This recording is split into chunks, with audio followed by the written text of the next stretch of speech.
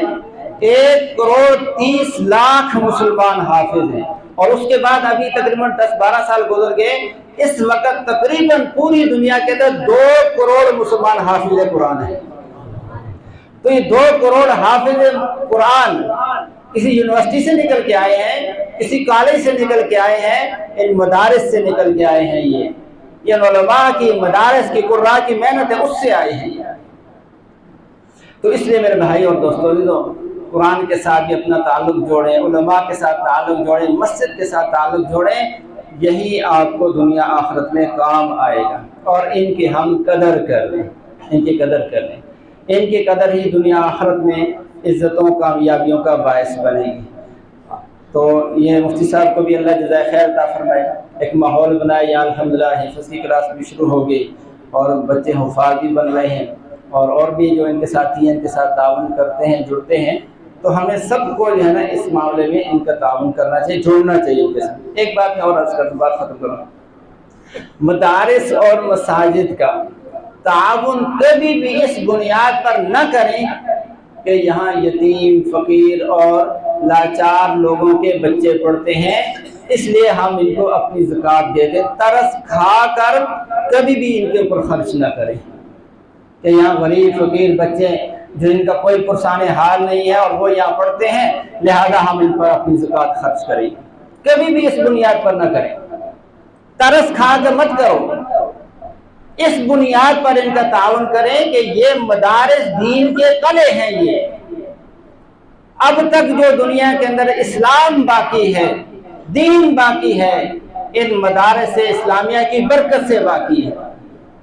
اس لیے کہ جس مذہب کی تعلیم چلتی رہتی ہے وہ مذہب دنیا میں باقی رہتا ہے، اور جس مذہب کی تعلیم ختم ہو جاتی ہے وہ مذہب دنیا سے مٹ جایا کرتا ہے۔ یہودیت اور عیسائیت مذہب کے آسمانی مذاہب تھے نا، وہ بھی آسمانی مذاہب تھے، تورات کے ماننے والے، آسمانی کتاب تھی وہ۔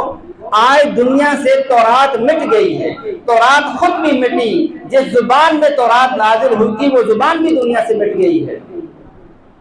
لیکن کیوں مٹی ہے کہ انہوں نے پڑھنا پڑھانا اس کو ختم کر دیا، چھوڑ دیا۔